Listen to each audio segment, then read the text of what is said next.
Okay, so I just bought this Ford tractor here, and I'm gonna fix it up because I'm hoping to get a little bit of work done with it and maybe do some brush hogging. Hoping to do some jobs with it, maybe get some brush hogging done with it, and little things here and there. You could use it for plowing, like a backyard or something. You can use it to flatten up a backyard or something. You send some plows through there with the disc, and then come back through with the drag and reseed it. But mainly for this tractor, I want to do some brush hogging. So this is a 1948 Ford 8N. The guy was using it for parts, but he said that he didn't take very many parts off of it. He gave me a ton of extra parts. He gave me 2 starters, another radiator. He gave me the original carburetor, the distributor, the points in it for the distributor and stuff like that. Gave me 2 coils. He gave me a bunch of stuff, but I need to get this thing running because it wasn't running when I bought it. Let's just take a walk down real quick, see what's going on with it. So what I'm going to do is I'm going to take the hood off so that you guys can actually see inside. Okay, so currently it is hooked up to a 6-volt system, as most of these are. The guy was going to use it to mainly take the wiring, but he said that he didn't take any of that. But already I can tell that there's some stuff that he did take. Took the piece off of there. The voltage meter that usually is there. The ignition is no longer there. Battery, of course, isn't there. He took off the starter, but he gave me 2 of them back. He said he didn't know which one went to this, so that's going to be interesting to figure out. But I was able to get a screwdriver in there and turn over the engine. So the engine turns over, it's not seized up. He took off the carburetor, the distributor, the coil. Governor's still there. That there is broken off. But that, I think, is just an overflow, potentially, or a vent. That's what it looks like. It just runs down to here.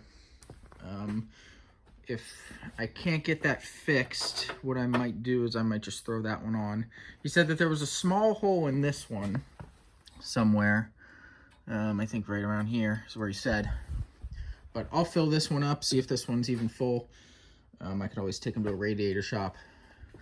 This is not factory, so I will end up probably just redoing that, routing it to the back. But everything actuates on it. You have the choke, it moves back and forth. Throttle moves back and forth. So mainly it's just a matter of putting this thing together for right now. There is a couple smaller leaks in through here. The hydraulic is full still and it's not leaking. As you can see, he filled this up a while ago and it's been sitting in my garage here for a couple days. Oil on this side is going to need changed. It looks very black, but I want to make sure that this thing runs first. So what I want to do and what I need to do is I need to get the distributor and the coil back on there so that then I can start to reroute some of these wires. I'm probably just going to end up putting the starter back on there and jumping it because I don't want to buy a 6-volt battery because I'm going to be converting it to 12s anyway. It also needs a new rear rim right there. It had calcium in the tubes here in the back. And if the tube would break, calcium will just kill a rim. This one's a brand new tire. The other one's gonna need replaced. It's dry rotted pretty bad. So 1 new tire, 1 new rim. The other rim on that side's fine. I would assume that these front ones are filled also with calcium. Whenever I'm to the point when I'm ready to actually get this thing going, I'll probably swap out the calcium for something else. Something that's not going to corrode and rust away all that metal. So what I'm going to do right now is I'm going to take off this gnarly front bumper here, which is real nice. That's actually how I got the thing in here, is I just took another tractor, put the bucket up to it, and pushed the thing in here. I'm going to take that off. I'm also going to take the radiator off, get rid of these hoses and stuff because they're pretty dry rotted bad. It'll be easier to hook up the distributor and then the coil. So I'm going to go ahead and take this off real quick.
Okay.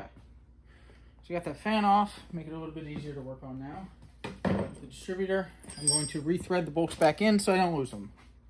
Okay, so I got the air compressor going right now. I'm gonna go ahead and spray out the inside of this. There's a bunch of mouse shit down in there. So I'm gonna go ahead and take the air hose and just kind of spray that out before we get really working on this thing. But I do have, I don't know if you saw that, but I do have all the pieces for this.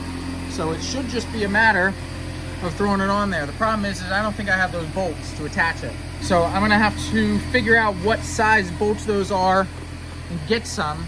I mean, I doubt that this is gonna be it. Let me just double check here. Sanity check. No, it's a lot bigger than that.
Wrench.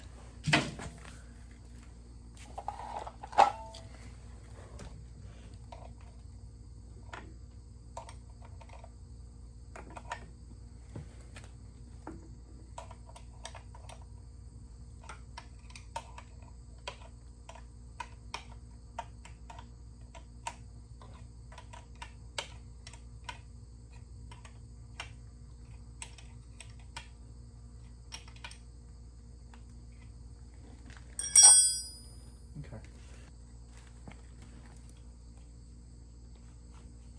This is number 2.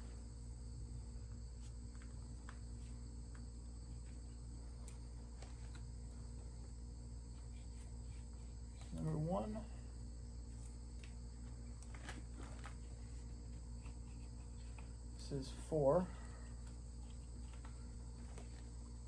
So this is going to be 3.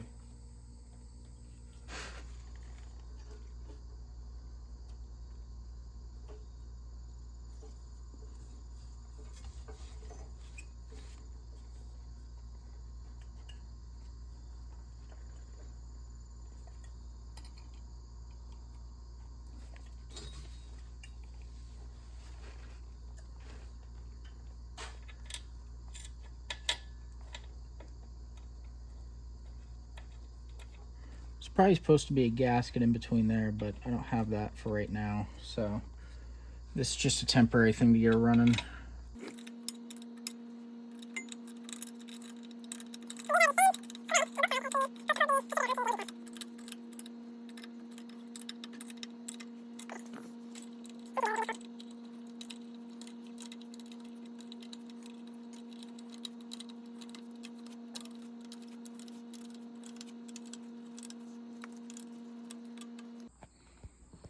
Okay, not quite sure where I left off at.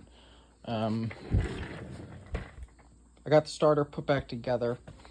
When I attempted to put it in, these bad boys all came out, so I had to zip tie them together to get that shoved back in there. So what I'm doing now is I'm cleaning out the inside of this bell housing. As you can see, that's what I've pulled out so far, and there's still more in there. And I don't really want to have to split the tractor to be able to get that cleaned out, and I want it cleaned out before I get the thing running. So I'm going to take off the steering box down here. I should have enough access then to be able to get the vacuum down in there. To get out what I did so far, I was just taking a piece of this copper pipe, shoving it down in roughly where it's at, putting the shop vac on the end, and just kind of holding it with my hand until it was able to come out, and I would just put it right there. So what I'm going to do now is take off quite a bit of this here. I'm going to take off the steering wheel and everything. The air filter. Shouldn't need to take the... Don't know if I'll need to take the toolbox off or anything. I'm going to try not to. But then I'm going to get that steering box off and we should be good to go from there.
Okay, so now that I got that off, I'm able to fully see down in there. Let me get my flashlight. And you can actually see just how much mouse crap is down in there. So I'd say that I got about half of it with that stuff right there. But this is definitely, this here is definitely the way to go instead of splitting the thing. So I'm gonna get the shop vac in there and clean that bad boy out. Then we should be good to put the whole thing back together, but I'm debating on whether or not I want to, of course, sandblast and paint stuff as it's off. Might be a little bit easier, especially with pieces like that there and this bad boy here that you can't really get access to. And also the toolbox, because once certain stuff comes off, or once I put certain stuff back on, I'm not going to take it back off to paint it. Okay, got that all cleaned out now. As you can see, cleaned out is pretty much as good as it's going to get. So I just spent probably about an hour and a half tearing this whole thing off just to clean that out in less than 5 minutes. So I'm not going to bore you. I'm going to put this all back together and then I will go from there. I don't know how long this video is going to be, so this might be the end of it. So I'm going to go ahead and throw everything back together, pop the starter in there, and then I should be able to go ahead and then hook a battery up to the starter to get this thing turning over, and then hopefully we should be able to start the thing.